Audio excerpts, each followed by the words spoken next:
fetin'ny ray no ara-baina mialoha ny filomarika ravalomanana.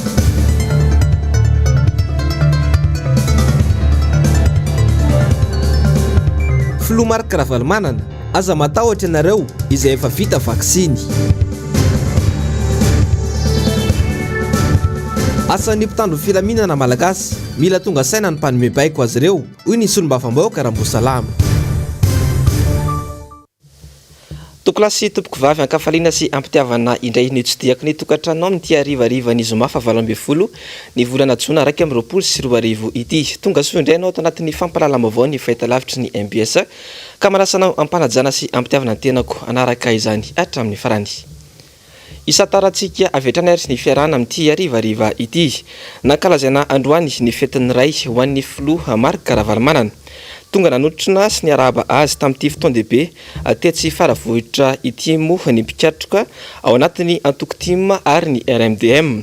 Tazana tena toerana ihany koa ireo mpanao politika ny aradia tamin'ny antokotima hatramin'izay. Ny antsipiri amin'izay ary eo amin'ny sasy rindratsany tokira marola sy manora Andriamalala. Ny alahady ho avy izao ny tokony ankalazaina ny fetin'ny ray. Saingy nalefa mialoha ny fiarabana sy ny fitrotrona ambavaka an'ny filomarika ravalomanana ka nytontosaina androany izany. Noho ny fitsinjovana ireo raim-pianakaviana mba ankalaza ny fetin'ny ray eo anivon'ny ankohonany tsirairay avy no antony nandrosoana ity fety androany ity. Nosokafana tamin'ny alalan'ny fitoam-bavaka moa ity andro lehibe ity.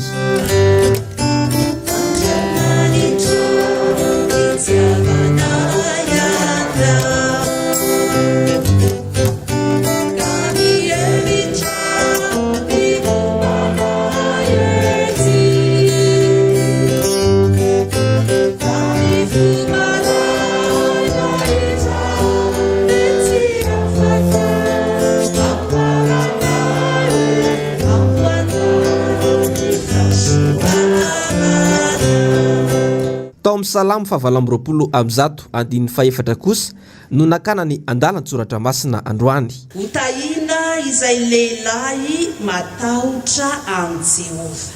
Hotahina izay lehilahy matahotra an Jehova. Zava-dehibe ambara amin'ity ten'Andriamanitra ity dia izao hoe raim-pianakaviana kristianina matahotra an Jehova. Zava-dehibe faharoa ambara ny ten'Andriamanitra ihany koa ny raim-pianakaviana kristianina tsara tsotra. Ary teny malala ho arahantsika araka izay. Raim-pianakaviana kristianina matahotra an Jehova. Azay indrindra le ambarany eto amin'ny andiny voalohany hoe sambatra izay rehetra matahotra an Jehova dia izay mandeha amin'ny lalany. Mankalaza ny fetin'ny ray isika ry havana malala. Ary ny ray dia maro karazana sady maro sokajiny ihany koa arak'izay maizy azy ilay lehilahy na ilay raim-pianakaviana. Ary amin'ny kristianina antsika raha teo izany indrindra ny mahatonga antsika manao fampivavahana toy izao. Tsy aitraitra akory fa tena fanatanterahana ny baiky ny ten'Andriamanitra. Sambatra izay rehetra matahotra an Jehova. Raim-pianakaviana kristianina matahotra an Jehova. Izany hoe mino manaja mankatoa an Jehova. Zay zany hoe matahotra an Jehova, mino manaja mankatoa an Jehova. Niavaka ny fankalazana ny fetin'ny ray ho an'ny filomarika ravalomanana tamin'ity taona ity satria nahazo ny anjarany avokoa ireo ray rehetra ary nitondra fanomezana avy amin'ny filomarika ravalomanana nody tany antranony avokoa ireo rehetra tonga teny faravohitra.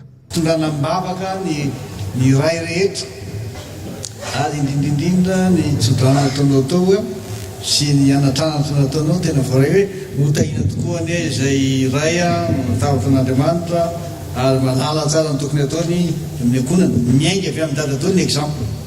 Rehefa dada manao tsara dia manao tsara ataony tanàna ary rehefa dada mindrotrondrana ataony ary rehefa dada manao salegy taony azonareo tsara hoe marina tsy marina marina.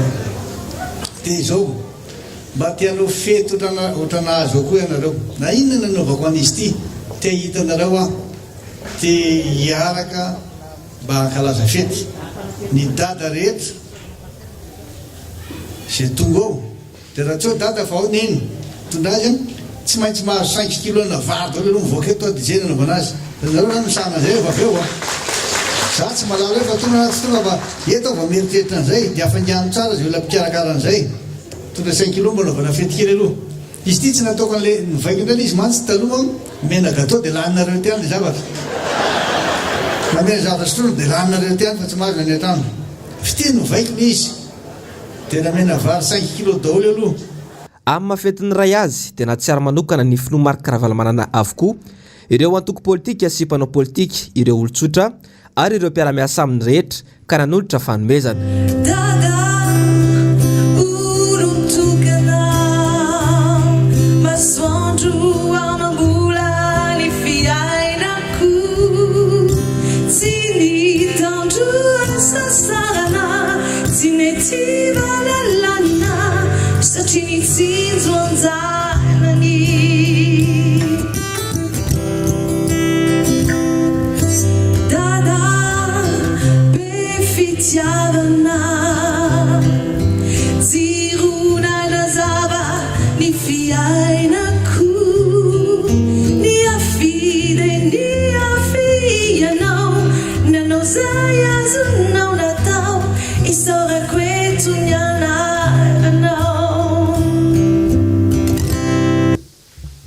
Fa velom-pisaorana moa ny filoha marika RAVALOMANANA MIVADY tamin'izao fietsika nasehon'ireo mpiara-miasa sy mpanao politika miaraka amin'ny ireo ny antsiprian'izay mbola eo amin'ny sasy indratsahan'ny tokira marolahy sy Manorandre malala hatrany. Ny raradraraka ny teny firarian-tsoa sy ny fankahirezana ho an'ny filoha marika RAVALOMANANA nataon'ireo mpanao politika sy ny mpiara-miasa aminy. Zava-dehibe loatra mantsy izany ray izany ka nanao tohivakana teto ny firarian-tsoa nataony antoko politika tiako Madagasikara ny RMDM ary ireo mpiara-miasa rehetra. Ary voalohany dia miarahaba ny ray rehetra nahatratra ny androandroany izay natokantsika hiarabana ny fetin'ny ray taona 2024 ka eto dia amin'ny alalan'ny antoko tiako Madagasikara manerana ny nosy no hiarabananao Andriamatoa Filoha tratra ny fetin'ny ray. Andriamanitra lehibe zay nomeny anao taridalana isan'andro manoro mananatra mampahery ary indrindra manome fanantenana mandrakariva ny aminao avy. Izy Andriamanitra manakariam-pahasoavana ne mbola omba sy hitanao sy ny ankolanao isan'andro ame lava andro iainana ary ame sy tanjaka sy fahasalamana ahafahanao mbola mamita ny adidy sy andraikitra zay antsoroanao na eo anivon'ny ankohonana na eo anivon'ny antoko-timma ary indrindra eo anivon'ny firenena. Ary eto zay dia manamafy sy manome toky anao mandrakariva ny fahavononanay hatrany ara-dalana aminao amin'ny tolona zay atrehantsika eo ambanin'ny fitahiriana sy ny toromarika avy any aminao. Mirarosoa atsika ray rehetra ihany koa amin'izao fotoana izao. Amin'ny mahalom-pianakaviana isika dia isika no tokony ho fitaratra na eo amin'ny herim-po na ny herin-tsaina amin'ny zavatra rehetra izay ho ataontsika. Ka aoka isika tsy sanatria ho kivy na raviravitanana manoloana n'ireo adidy maro samihafa izay sahantsika fa mba androso hikatsaka ny tsaratsara kokoa ho an'ny taranaka faramandimby. Hitanay, tsapanay, fatatay ireo atso-jay apetraky ny mpitondra fanjakana ankehitriny. Fa Andriamatoa Filoha manome toky anao ny RMDM fa tsy emotra hatramin'ny farany amin'ny fitiavana an'ity tanindrazana ity miaraka aminao. Na inona idona, na inona itraka, resy lahatra aho fa arakaraky ny indrosony taona no mahatanoranao. Sasana neka kely taona fa antotry fa ny ray aman-drenitsika arakaraky ny irosony taonany no mihatanora izy. Fitahin'Andriamanitra zany isaorantsika Andriamanitra. Dia miraso Monsieur le Président, mirariny tsara. Marina tokoa ny tenin'izay rehetra ny teny tao fa Arakaraka ny mahalehibe ny taonanao tokoa président dia mety tanora ianao ary zany teny tamin'ny zalahy tetsy anany te tena mijatsika be ho ana président zany ka dia fahasoavan'Andriamanitra no mahatonga zany monsieur le président satria ny olona rehefa miaraka amin'Andriamanitra dia tanora lalandava foana tahaka ny ambaran'ny baiboliny hoe tahaka ny voromaherika anana hery ao anatiny.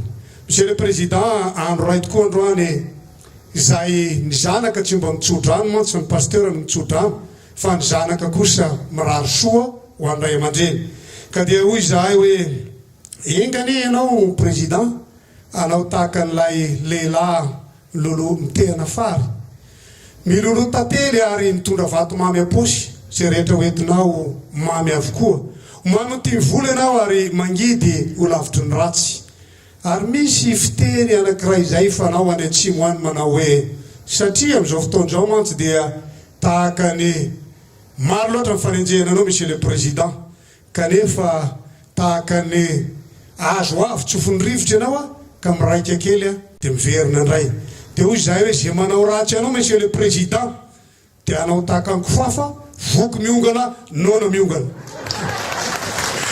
ary zay manao ratsy anao monsieur le président dia anao tahaka ny tavomofo ka voko menaka vomela alomaso ary zay anao ratsy anao monsieur le président dia hoy zahay hoe anao tahaka ny bararata amoron-drano ka angovotra mandrapahafatiny sona tobokolay makasitraka tobokovavy. Ankafaliana kosa ny saoran'ny filomarika RAVALOMANANA mivady tamin'ireo fanomezana marobe nomena azy ireo. Mamerina ny fisaorana sy fiderana raha fanomezam-boninahitra an'Andriamanitra manitra rivotsika ary faly indrindra izay mivady mandray anareo tantanana amin'ny faravohitra indrindra amin'izao fiara-bana tratra ny fetin'ny ray izao ny lehilahy tokoa mantsy ny amin'ny soratra masina no lohan'ny tokantrano ary ny lehilahy dia efa nitsofin'Andriamanitra rano mihitsy mba ho lehibeny amin'ny zavatra rehetra izay atao. Isaorako indrindra ihany koa ny fanomezana no entinareo mahatsiaro indrindra hoe enikajy eny amboninahitra ny ray mpianakaviana dia maniry indrindra ka maniry hoe Andriamanitra no anjakany amin'ny tokantranontsika ary ame fifaliana sy fiadanana miaraka mivady sy ny zanaka amin'ny alahady izao dia samy tratra manaraka indray Andriamanitra maly fitia tamin'izay rehetra nataonao ombantsika Andriamanitra.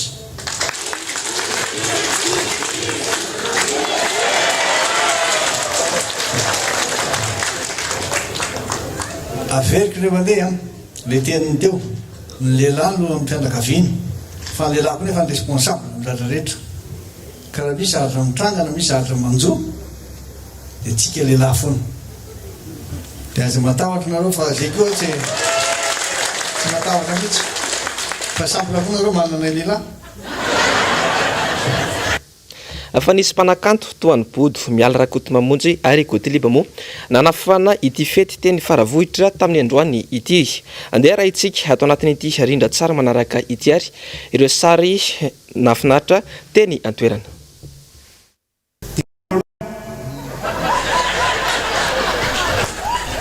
Mahafinaritra tena tena mahafinaritra tena zay vao tena faly manatrika anao. Ary zavatra tiako marina tena faly satria samy vita vaksintsika. Io tsisy olana io rehefa any an-dafitsika tonga any foana tsika tsisy olana mandeha jet privé tsika tonga any miarabanao tratran'izao fety zao miaraba neny ohatra ny miaraba tena eny miarabanao ka dia tonga mahafinaritra izy ty manao salegy ihany tena faly manao salegy izy Ritumpa-Andriamanitra andriananary nasaina nandohy anala voary ny zavaboary rakany zay mitory fitiavana laliny zany nomena ohatra ilay zanaka misaotre niasa nisasatra teo aminay misaotre manjary asa masy mizaonya sanay misaotre mitory fitiavana laliny izany misaotre nomena ohatry ilay zanakao misaotre ny asa ny sasatra teto aminay misaotre manjary asa masy mizaonya sanay misaotre mitory fitiavana laliny izany misaotre amila fanapila ianao anisy tsy mety ny atao tsarovy akie vanioany misy namana tena tia miany fotsiny miany pimaso miany opaitanana favolokitsoro anesiny akaso satria zany no tena namana dado tihira ukalukyu hanambara haminao ni ao ampuko ao sambatra tukuzay manana anao utairi anao dada tiako satrano atolotro ny pahary nanome anao ry dada ti aminay setriny fitiavanao hiezakizahay hankato reo anatranatrao utainane dady ena fanapana mentompotombo amin'andro bodabe ny ainana sotra toboko anao indrindra nona mpianatray atsika ny fiainako any aorina iaritra ny mafianao tsisy solony anaranao mitoetra ao ambokony fitiavanao fititsy manapetra ny fiainanao rehetra oridado tena tiako hianao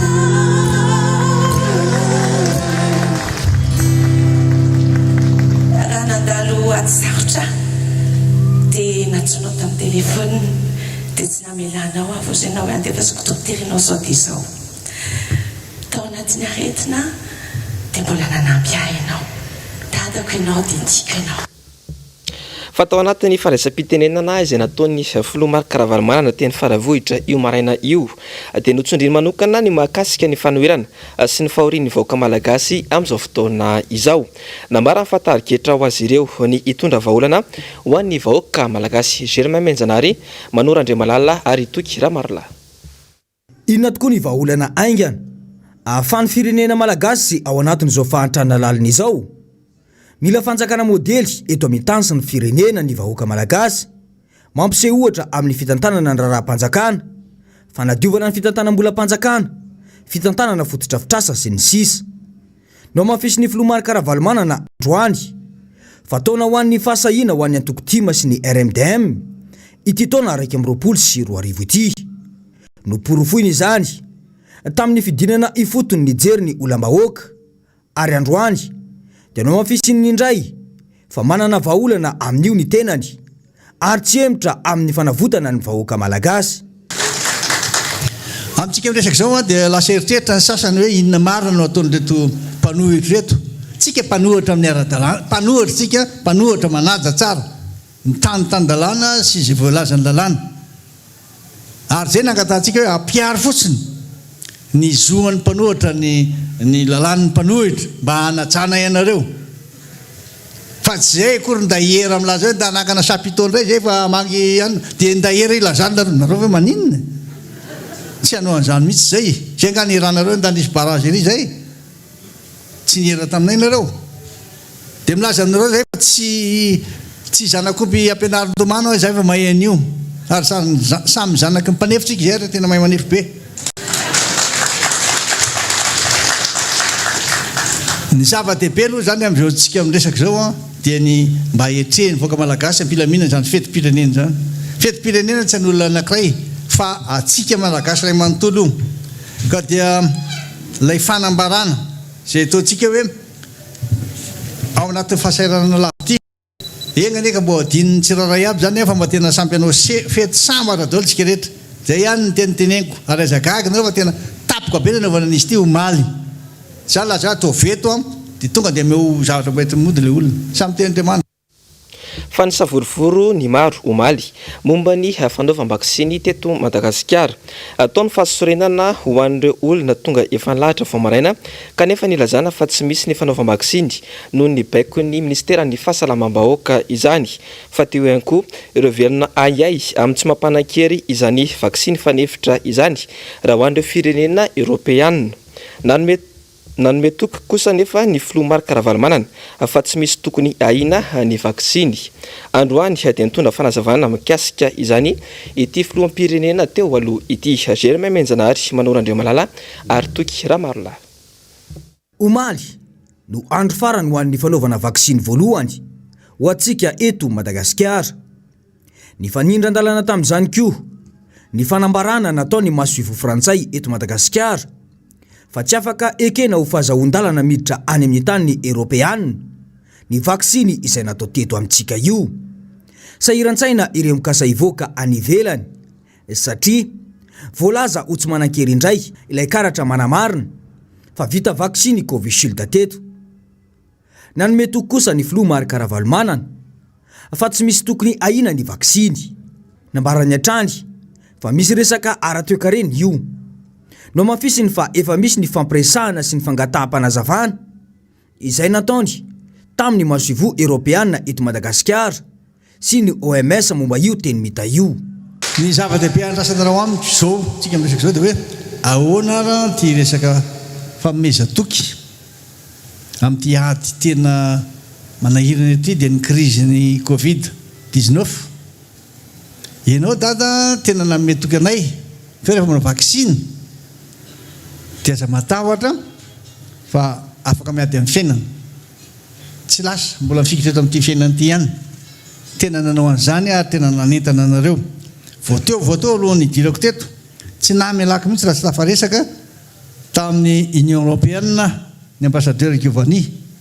Ianao a tena nilaza taminay fa ny fanampiana tamin'ny COVAX io a financement ny Union Européenne, ny Amerikana, ny Japonais zay nanaovan'ilay COVAX. Dio le COVAX io a le fanampiana zay vaksiny aty amin'ny tany an-dalam-pandroana vola be tsy foroana. Dia niresaka tamiko izy hoe meo tokony olona fa naizara nanao vaksiny fa eo amin'ny lafiny teknika sy ara-tsiantifika tsisy atahorana io fa ny efa homologueny zareo OMS na ny Organisation Mondiale de la Santé. Ny zany zany aza matahotra nareo vita vaksiny aza matahotra zay sy kôtolibo koa fa nanao vita body koa vita eo anareo aza matahotra ho avy ndray le manaraka dia tsy vita an'izay ampy ve zay fiteninao zay hoa satria maninona raha mba navelo vita aloha le vaksiny zay fa mitabataba any nareo compliqué io izy dia najango toa ny resaka. Faharoa atsovy ny OMS ny antso ny lehibe ny OMS isa sanogoa teo koa tsy mahandro any saiko satria reto olony reto ny fatokisana ana nanaovany an'izy ary misaotra anareo betsaka président tena makasitraka ny fiatsika mihitsy zay ozy izy fa tonga dia mitombo avy 10 20 ny olona natao vaksiny ary raha ohatra ka navela tapitra le dato omaly tsy naharaka ny vaksiny teto aminay tena nandehibe mihitsy le izy no nietsika nataonao body koa hitako nanao fiatsika kôtolibo zany amin'ny manaraka fa tena ilaina tsisy afa-tsy io ary COVAX io mitovy an'ilay lay AstraZeneca fandray natao tany Inde. Dia zao ny zavatra fandehany azavaiko tsara aminareo. Resaka économie io izy. Zany hoe rehefa miditra any amin'ny firenena anankiray any Eropa dia tsy maintsy mahazo ny autorisation le firenena na ny législation androrana milaza hoe tsy azo miditra aty aminay na paracétamol raha tsy mahazo autorisation. Zay no natonga ny zareo milaza an'iny. Fa raha ohatra ianao zao makany aminay makany Italia, italiana le Giovannia, tsisy olana mihitsy io na mitoeran-kafa. Ny zany aza taitra nareo. Fantanina naperako. Ko nahoana ataonareo ho maly ny tenenina fa tsy mba androany aloha. Sarotra amin'ilay fanontaniana. Fa na izay koa raha izy somary embarrassé ihany. Dia tia tenenina azy matahotra ny vita vaksiny. Ny tsy mbola vita tsy maintsy atao izay anaovana azy. Satria io ihany ny fanefa niza miteny. Fa zao fotsiny koa ny anankiray tokony mba atorony dada. Rehefa mandray décision tsy manao mandroso memondra. Le salegy. Misy salegy eto. Dia hoe efa tokony navelo ho tapitra aloha le omaly. Dia tsy niteniteny mihitsy ika ministra. Fa aloha tapitra satria afa vizy mbola miverina indray ny heriva hoe mahazo manao. Tokony vitaina dia vita dia vita. Zay no mananantsika ny hoe décision ny olona leader. Tena mahatoky ary fa mandeha mifatokisana mandeha dolo rehetrarehetra. Ao ny finoana. Ao ny fanantenana mandeha io. Noho izany zany hoe tamin'ny toky anareo tia, tamin'ny toky anareo ary voaka malagasy.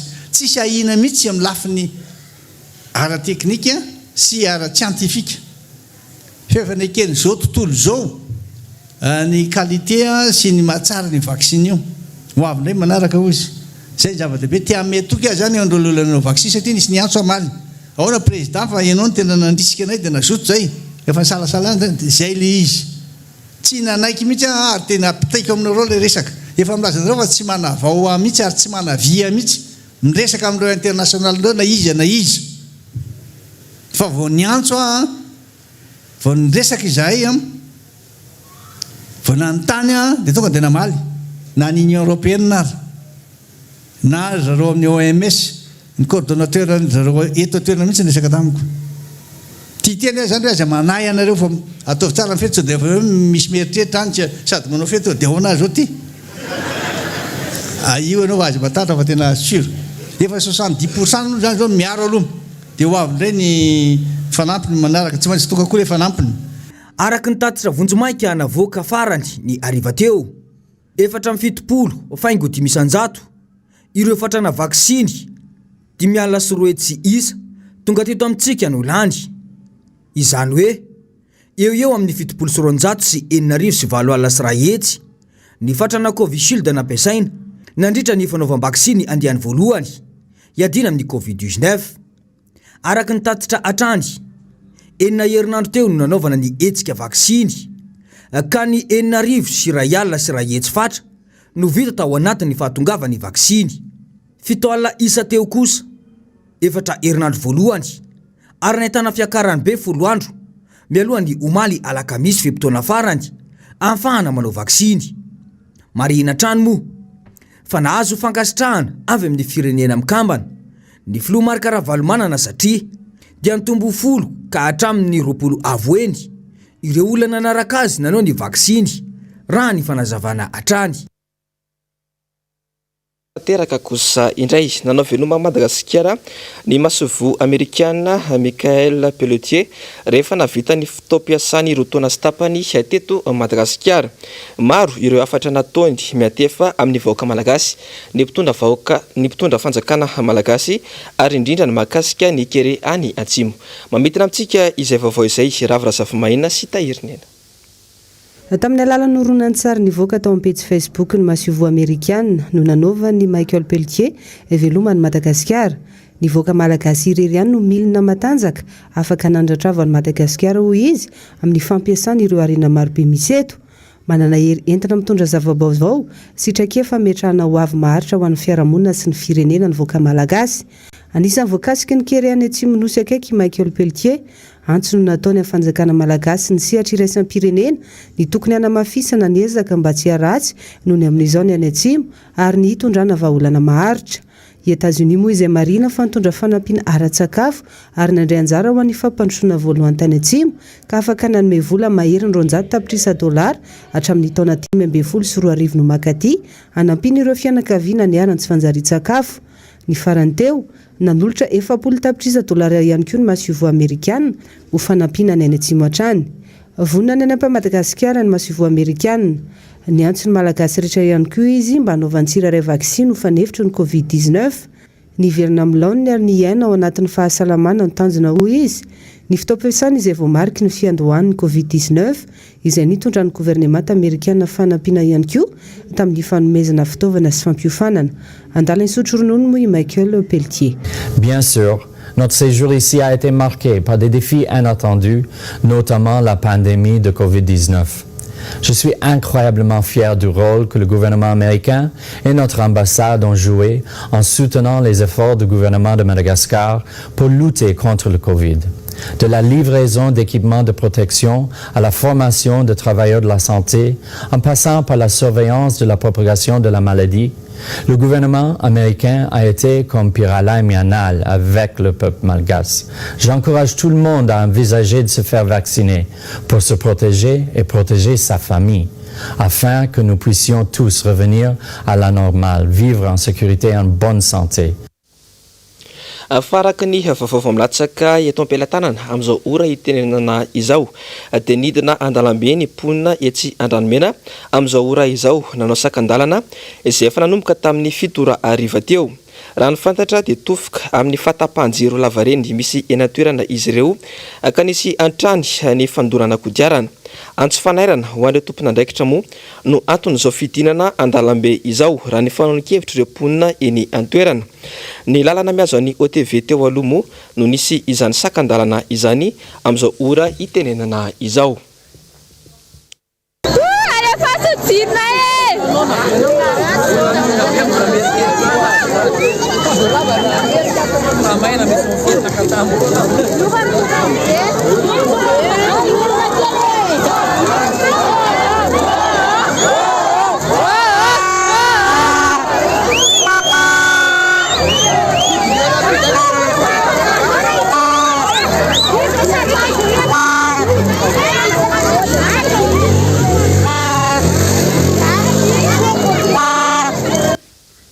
Fa mahalona ny savorivory mitranga Antoliara amin'izao fotoana izao dia nampiantso mpanao gazety androany ny fikambanany ny zanakam-pielezany faritany na ny fizavato izany. Takin'izy ireo nisy ny fifampidiniana andatabatra amahana ny olana fahatsom-pianarana io ary miantso ny rehetra ihany koa izy ireo ho toy ny manoloana izany. Njava-Andriamaefa sy Andry Rakotomalala. Nivoaka tamin'ny fahanginany androany ny fikambanany zanakam-pielezany faritany ny Toliara na ny fizavato manoloana ny savorivory mitranga ao Toliara amin'izao fotoana izao. Ny amafy tokoa mantsy ny fifandonana teo ampitandro filaminana sy ireo mpianatra tao anatin'ny roa andro izay. Nisy ny namony ainy mpianatra iray ihany koa ny naratra vokatry ny tifitra nahazo azy ary teo ihany koa ny fahamaizana fototra-vitrasa tao anatin'ny faritry ny université. Miantso vahaolana faran'izay anaraka izany ny fizavato ary nanao izao fanambarana izao. Manoloana ny toe-jahara mafampana misy ao amin'ny anjery manontolo manday ao Toliara ny fizavato dia miantso fitoniana sy ny mba hirosona amin'ny fifampiresahana andatabatra boribory eo amin'ny mpitony.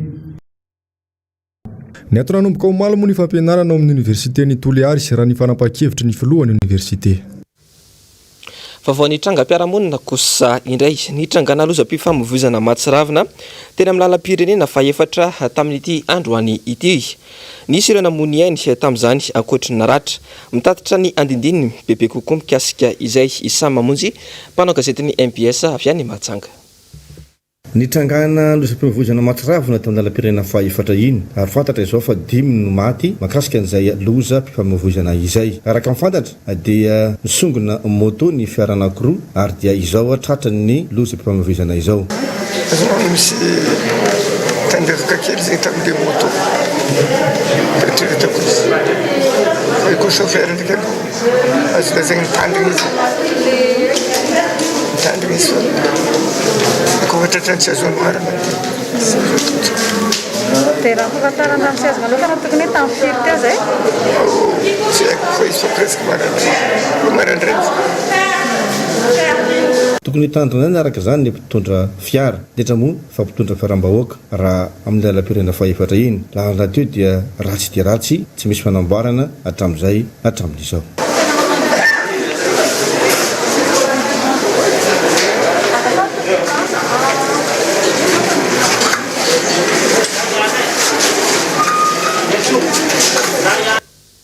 Vaovao avy any Mahajanga izay trany mitohy ny fitokonan'ireo mpandrarany université ao Mahajanga izay mitaka ny karaman'izy ireo amam-bolana izay tsy voaloha.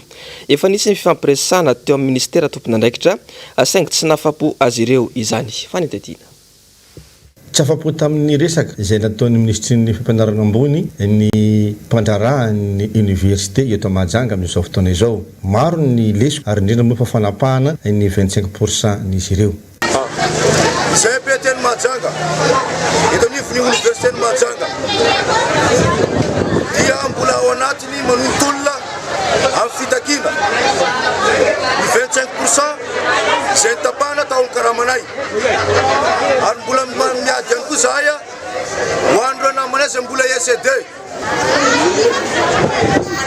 araka ny teny ramatoa ministra dia hoe ho avy ny karama halohany 26 manaiky izay fa avy ny karama fa ny zavatra zay ny asorinareo tao kosa sy ny tapahanareo tao ampiarao miaraka amin'ny karama io. Tsy manaiky hatrany farany izy ireo ary mitokony ary dia mbola mitohy hatrany ny fitokonana manomboka amin'ny alatsinainy ho avy izao. Tsy hemitra amin'ny tolona ny PAT ny Mahajanga ny université ny Mahajanga raha tsy voarainay ao amin'ny bulletin ny 25% nay.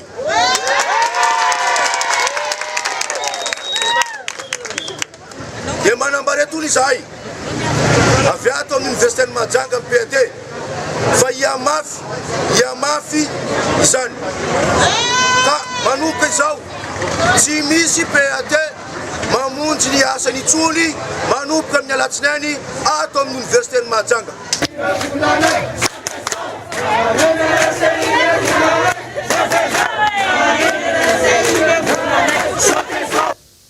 Falafombavao afatanteraka kosa indray efa nambara matetika fa iray volan'ny teny malagasy ity volana Jona ity tamin'ny alalan'ny alarobia miverina naseho tamin'ny fiantsana tononkalo nanomboana izany ary nitoy indray tamin'ny fifananana soratononina izay nafaha ny rehetra nandray anjara.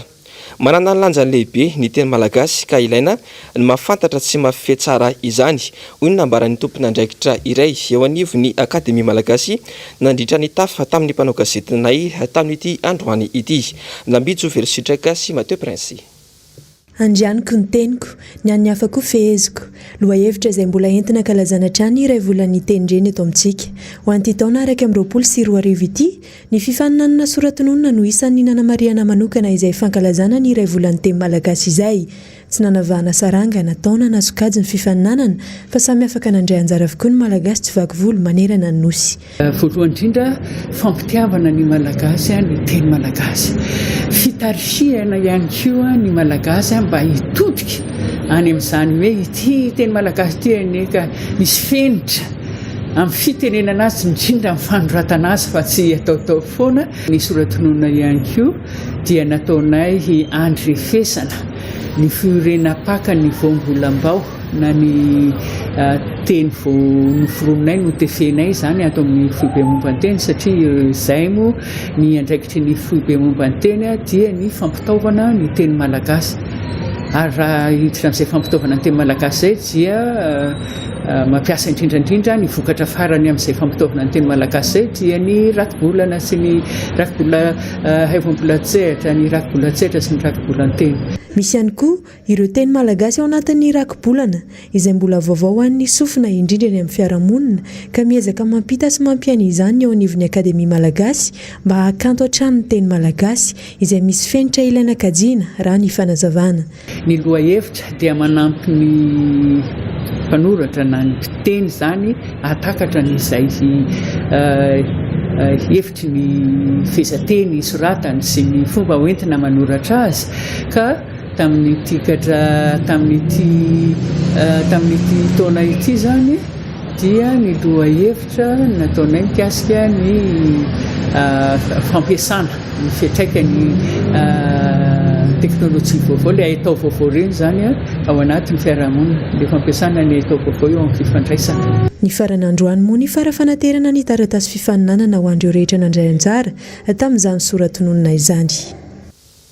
Ny vaovao tapatapany kosa indray miantso ny ministera ny raharaham-bahiny malagasy ampiantso ny solotena mahatry ny vondrona Europeana sy ireo fikambanana iraisam-pirenena misara ny fahasalamana eto Madagasikara mba hitondra fanazavana misimisy kokoa mahakasika ny antony tsy anaiky ny vondrona Europeana ny vaksiny Covishield ny firaisamonim-pirenena ka miafaka hoe fanabeazana olo-pirenena araka ny fanambarana ny voaka androany tsy mazava hoy ny fanambarana ny fanapahan-kevitry ny vondrona Europeana satria tafiditra ao anatin'ny programa Covax avy tamin'ny OMS ny vaksiny ampiasaina eto amintsika ary tafiditra ao anatin'ireo firenena manohana izany ny ao Eropa.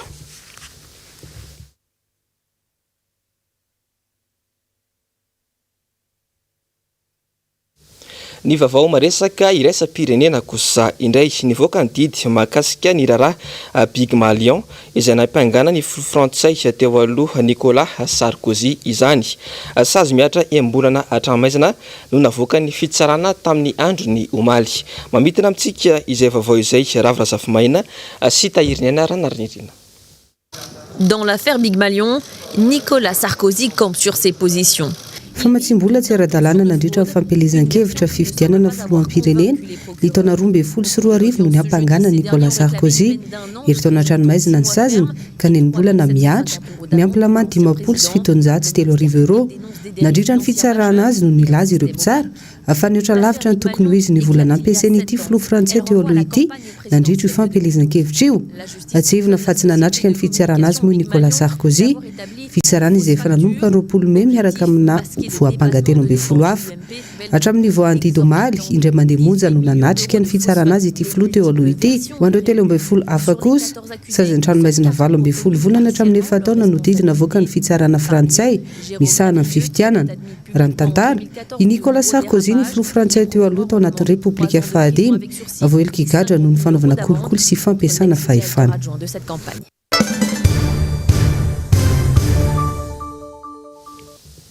Ny vaovao ny politika kosa indray momba ny savorovoro izay mitranga tao amin'ny Universitény Toliara izay niteraka fahafatesana mpianatra iray dia nitondra ny heviny mikasika izany indrindra androany ny solombavam-bahoaka sady manamboninahitra eo anivony miaramila Emilien Rambosalama no mafisy ny famila tonga saina amin'izay baiko omena azy ny mpitandro ny filaminana malagasy Germain Menjanary Manora Andriamalala. Ankoatry ny famaizana tranona mpampianatra iray dia mpianatra iray ihany koa no maty voatifitry ny mpitandron'ny filaminana tao amin'ny Université ny Manday Toliara omaly. No mafisy ny solombavam-bahoaka no sady manamboninahitra miaramila Emilien Rambosalama fa misy fepetra ho an'ny mpitandron'ny filaminana rehefa misy ny fandaminana vahoaka na mpitolona tahaka ireny. Raha ny vaovao azo manko dia itsoka noho ny fahinona fipoahana tao amin'ny bloc laharana 12 io tovolahy io no voatifitra izany hoe tao anatin'ny faritry ny sekoly. Atao fialana bala foana le hoe efa nazy française universitaire fa tsy azo atao mihitsiny ny mitifitra zany mpianatra hoe vao mivoaka an-trano tonga dia tofiliny izany raha tsy ohatra angamba ka hoe manana fitaovam-piadiana mitovy aminao izy dia hoe miditra resaka hoe cas de légitime défense ianao mitifitra olona fa raha cas de légitime défense zany raha mbola jerena koa ny atao hoe règle de proportionnalité zany hoe fitaovam-piadiana mitovy raha basy no natanana dia basy any tokony tifirana fa olona tsy manana fitaovam-piadiana fa mivoaka an-trano no tifirinao ka ohatra mampanahy ihany any amin'ity resaka fampiasana basy ty sanatrizany ny an'le mpianatra zay mitako ny zoany dia ohatra ny atao ohatra ny famonoana koa ka enjehana dia tofirina na enjehana dia tapahana alohany ka zany zavatra zany dia tokony amperitreritra mitondra fanjakana indrindra ireo lehibe ny mpitandro filaminana amin'ny resaka fampiasana ny fitaovam-piadiana. Raha tsy ahivina dia ny 27 ny volana febroary 2024 no efa nandefa iraka ny fitondram-panjakana izay misa 450 amany olana mpianatry ny Universitény Manday momba ny fitakina izay nataony ireo mpianatra ireo ka ny 570 isa amin'izy ireo dia teknisianina avokoa ny enina dia avy amin'ny ministera ny fampianarana ambony, ary ny efatra dia mpanara-maso avy amin'ny fanjakana. Anomboka ny ampitsony ihany koa raha ny filazana ny anomboana ny asa rehetra momba ny fanisana ny mpianatra, ka aorian'izay dia ho tanterana ny resaka digitalisation mba tsy ho taraintsony ny fandraisana borsa isam-bolana, fa avy ao anatin'ny akaonty ny mpianatra tsirairay avy izany aorian'ny fanisana izay natao. Mbola ny ampitsony ihany koa no nolazaina tamin'io daty io no anomboka ny fijerena ny fotodrafitrasa rehetra izay no takin'ny mpianatra no amafisin'ny delegation, fa tsy maintsy voavaha ny olana fa mitaky fitoniana sy faharetana ho an'ny mpianatra sy ny vahoaka ary ny ray aman-dreny rehetra izany. 12 Jona 2024 miverina mitaky ny zony ny mpianatra satria tsy nisy tanteraka ireo fampanantenana ireo. Tsy manambola ve ny fanjakana andoavana ny vatsim-pianaran'ireo mpianatra ireo, kanefa dia tokony efa ao anatin'ny teti-bola-mpanjakana izany ka tsy tokony ho tara na ny fandoavana azy. Fa tonga nangataka fanazavana mikasika ny vaksiny Covishield teny amin'ny foiben'ny firenena mikambana androany ny antoko politika madio na ny APM izany. Gaga sy talanjona mantsy izy ireo raha nahita sy naheno ny fanambarana izay nataon'ny ministry ny fahasalamam-bahoaka malagasy tamin'ny omaly. Tompona andraikitra feno nefa ny fanjakana malagasy ho hiatrany APM raha toka misy ny vokadratsy ateraka io vaksiny io. Anjavandray Maefa sy Andry Rakoto Malala. Nahagaga maro ny filazan'ny ministry ny fahasalamam-bahoaka omaly izay naneho ny fahagagany ankoho mikasika ny tsy fankatoavan'ny vondrona Europiana ny vaksiny Covishield. Tsy afamiala amin'izany anefa ny fitondram-panjakana hoy Babara Kotoarsof lohan'ny antoko politika madio satria izy ireo no nanafatra ny vaksiny. Taoriana le fanambaran'ny ministry ny fahasalamana omaly dia somary kivy ihany ny tena zany hoe reny no fanambarana ataon'ny tompon'araikitra voalohany amin'ny resaka fahasalamana eto amin'ny tany sy ny firenena. Fanontaniana napetraka hoe tompon'andraikitra amin'ny fanapakevitra eto amin'ny tany sy ny firenena ve ny fitondram-panjakana misy sy mijoro eto Madagasikara. Fa vao nanomboka ity fanaovana vaksiny tamin'ny fahafolo volana Mey, maninona zany omaly fa 17 volana Jona.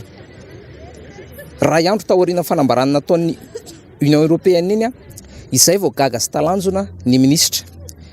Dia na dia vitany ity ary zany ny tena ilay dosy voalohany raha azo antoka ilay izy dia maninona ny Union Européenne no manakana. Raha tsy azo antoka ilay izy mbola tokony ianao ilay dosy faharoa ve isika izahay.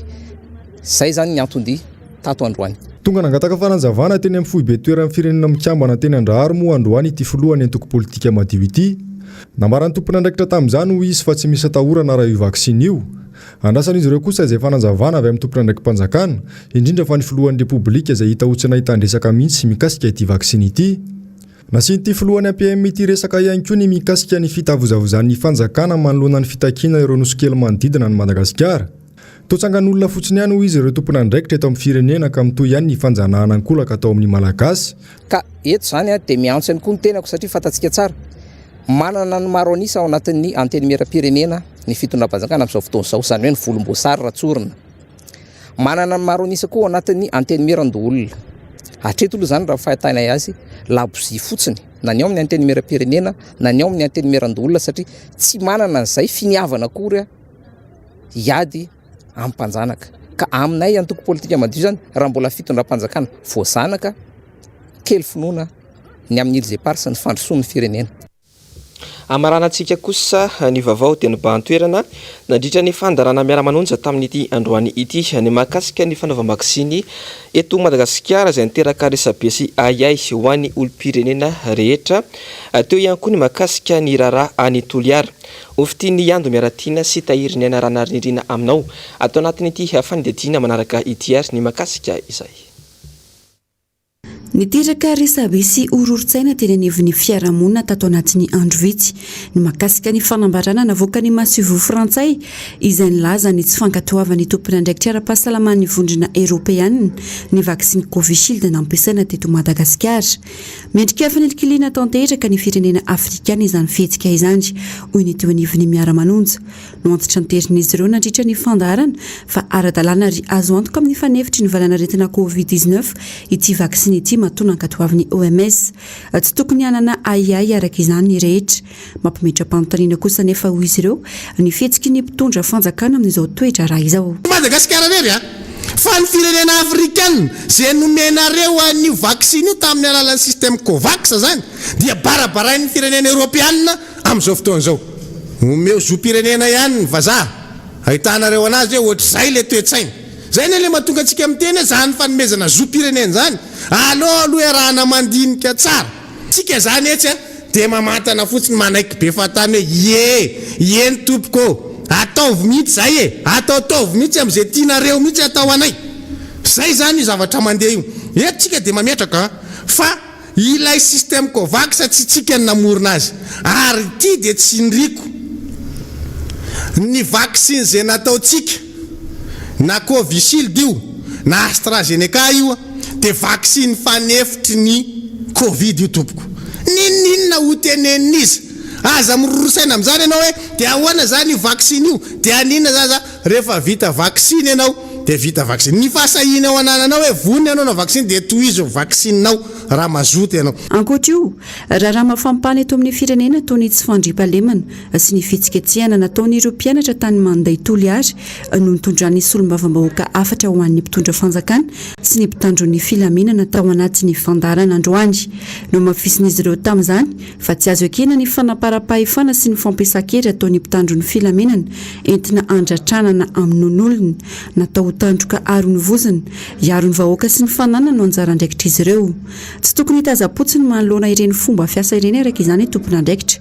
fa handray ny fepetra rehetra tsy hivirenana ny tranga fa ihany koa hitady vaolana maty-paika amahana faranjaingana ny olana menjady amin'ny vahoaka malagasy izay antony lehibe mampitroatra azy ireo satria misy provocation ao anatin'izay dia mieto zany hoe iza ny tompona ndraikitra any toerana tsy maheno feotsika hatramin'izao na ny ministre coach na ny tompona ndraikitra rehetra zay makasika ny fampianarana maly izy namono ahy fotsiny hoe efa miezaka efa fanataterana zao fa le trangany kosa hoe misy maty misy maratra misy olona samborana misy tranodorana misy fanombana zavatra zany zavatra rehetra zany mila fandraisana ndraikitry ny tena tompona ndraikitra zany dia zay akoa ry tompoko lasy sy tompoko vavy netoko manakatona ny fampalalam-baovao tamin'ity androany ity isoraka ianao nanaraka izany hatramin'ny farany aza donona ny vaovao tapatapany iraisam-pirenena aorin'izao fampalalam-baovao izao ao anatin'ny fandarana global news aorin'izay kosa ny fandarana saila zao iarahantsika amin'ny loholona iray teo aloha andriamatoa tsafetra randriamanatsoa ary ny oronan-tsary atotry ny fahitalavitry ny MBS any ho alina kosa dia mitondra ny lohateny hoe cold poursuite dia zay ihany koa ary no entiko mametraka ny veloma mandrapitafa ho amin'ny rapitso indray tompoko lasy sy tompoko vavy fenomba tompoko